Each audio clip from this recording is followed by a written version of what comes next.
వాళ్ళ యొక్క భావన ఎంత ఆధునికంగా ఉంటుంది. ఉపనిషద్ వాక్యాల సారాన్ని అత్యాధునికమైనటువంటి భాషా ప్రయోగాలతో వివరించారండి వాళ్ళు. ఏమండి, దేవుడు ఒక్కడే కదండి, ఇన్ని పేర్లు ఎందుకండి, ఇన్ని రూపాలు ఎందుకండి? హిందూ ధర్మంలో ఇలా ఉంటుంది కదా, ఏదో ఒక దేవుడు ఒక రూపం అంటారు మిగిలిన వాళ్ళు. మనకు అలా కాదు కదండి, ఎంతోమంది దేవుళ్ళు, ఎన్నో రూపాలు, ఎన్నో పేర్లు. ఇది ఎలా సమర్థిస్తారండి అంటే వాళ్ళు చెప్పారండి, అంబరిల్లయనన్ గొడుగనగా ఛత్రమనగా, 3 పదాలు తీసుకున్నారు గొడుక్కుండేది.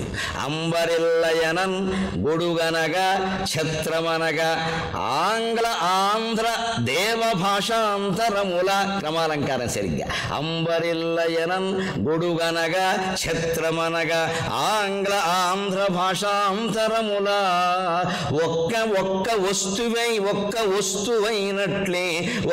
వస్తువైనట్లే ఒప్పు దేవుడు ఒక్కడయి పెక్కునామంబులొనరా అనగా.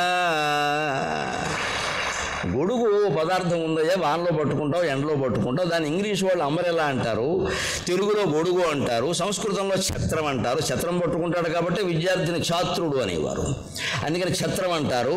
మరి సంస్కృతంలో ఛత్రం అని, ఇంగ్లీషులో అంబరెల్లా అని, తెలుగులో గొడుగని ఉన్నా మొత్తం మీద గొడుగనే విషయమే అర్థమవుతోంది కదా. అదే రకంగా సరిగ్గా దాని క్రమాలంకారం చూడండి, ఆంధ్ర దేవభాషాంతరముల. అక్కడ సంస్కృత భాష అనే పదం పెట్టడం కష్టమండి, ఆ ఛందస్సు రీత్యా. అందుకని వాళ్ళ ఊహ ఆ దేవభాష అందాం, దానికేముంది, దేవభాష అంటే సంస్కృతమే కదా, దేవతలు మాట్లాడే భాష. అందుకని ఆ దేవభాషాంతరముగా ఆంధ్ర దేవభాషాంతరముల ఒక్క వస్తువు అయినట్లే, ఒక్కటే వస్తువు అయింది కదా. అదే రకంగా సరిగ్గా ఆలోచిస్తే ఒక్క దేవుడు ఒప్పు దేవుడు ఒక్కడయి పెక్కునామంబులోనరా అనఘ అని ఆయన సంబోధించడానికి కూడా ఓ గణం పెట్టుకున్నారు. అడిగిన వాడు మీరు చెబుతూ సంతోషిస్తారు. ఇంత ప్రతిభతో వాళ్ళు పద్యాలు చెప్పారండి.